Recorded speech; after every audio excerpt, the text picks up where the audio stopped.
Hello everyone! Today we will end the 6-lesson series on South Sudan's history. We will focus on the powerful lesson of resilience, hope and determination from the South Sudanese people. Media stereotypes about poverty are based on some verified reality, but they don't define this country. Far from that. The South Sudanese show a strength that could inspire the world, including Europe. In about 10 minutes, we will explore this resilience through 3 examples: village communities, local Christian faith, and the dynamic diaspora. First point, resilience as perseverance, South Sudanese village communities. These rural communities like the Denka, Nuer, Fertit, and Shilluk, for example, are models of creative perseverance. But let's avoid a simplistic view that traps them in folklore. For example, German photographer Leni Riefenstahl, with a very controversial past, created striking photo reports on the Nuba and Shilluk, among other tribes. Her aesthetic lens often froze these people in a nostalgic, idealized image of Africa. Freeze and please don't change. But please, reality is not like that. Similarly, Japanese photographer Kazuyoshi Nomashi, fascinated by the Nuba and Dinka, reduced their cultures to exotic images. The reality is different. It's a daily struggle marked by solidarity and adaptability. South Sudanese farming is organic by necessity. No chemicals, short supply chains, tasty and nutritious crops, self-management. Despite war reducing agriculture, let's notice that churches and religious orders like the Sisters of Mary Immaculate from India, a Catholic order, support food self-sufficiency in a very smart way. Crops include sorghum, corn, millet, peanuts, sesame, rice, beans, cassava, mangoes, bananas, sweet potatoes, and more. In a sparsely populated country with a very low population density, solutions are local. On-site solutions are much favored.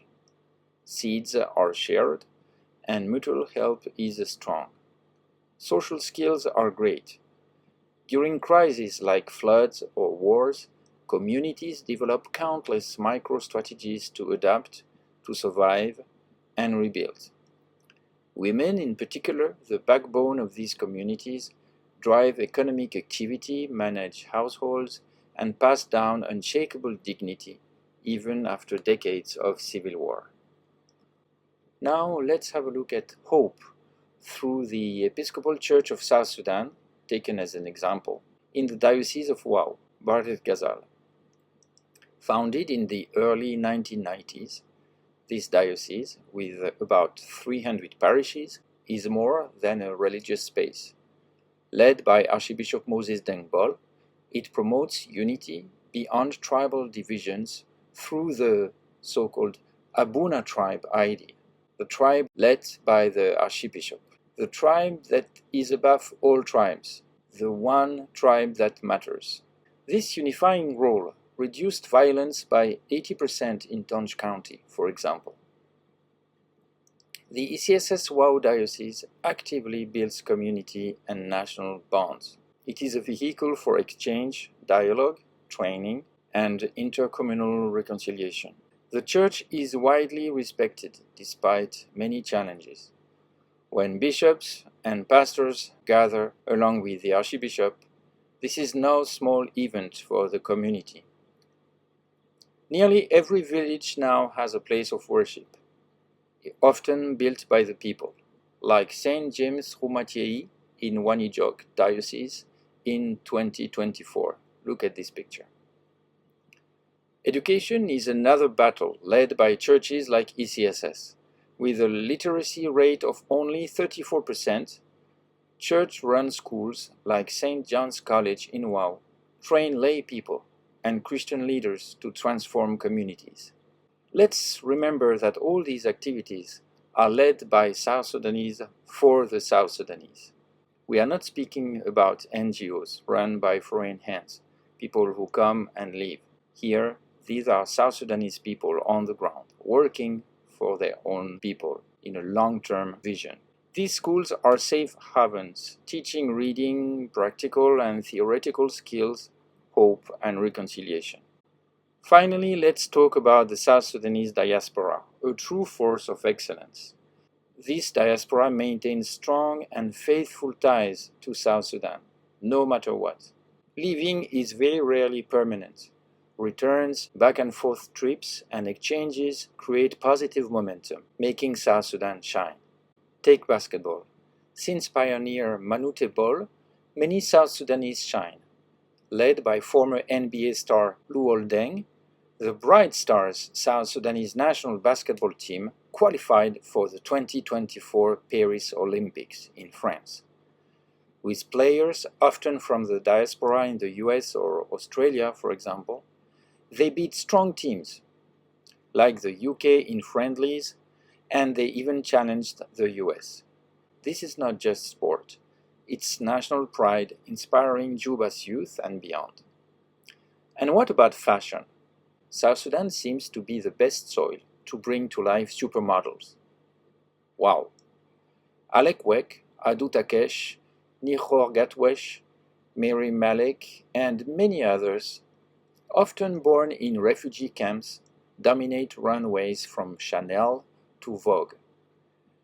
Their class and resilience, shaped by war and exile, redefines global beauty standards and amplifies their country's voice. Alek Wek led the way with her 1997 Elle USA cover. Adu Takesh now heads a second generation of supermodels shining globally. Lastly, figures like Abraham Yel Nihal, a former Lost Boy, embody humanitarian action.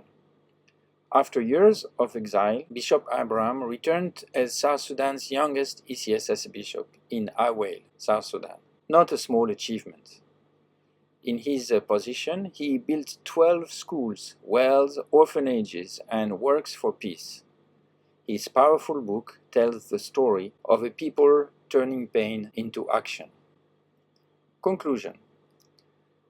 What if we changed our perspective? Europe and the world often see South Sudan as behind. There are reasons for this, of course. Many challenges remain, like nutrition, health, and dealing with climate change.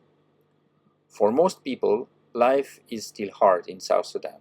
But in some ways, thanks to its unique people, South Sudan is not only behind, but also ahead, even of Europe.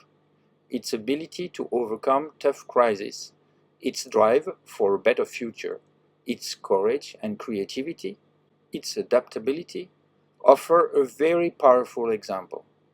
In Europe, with a fertility rate of 1.38 and a rising youth depression, the outlook is grim.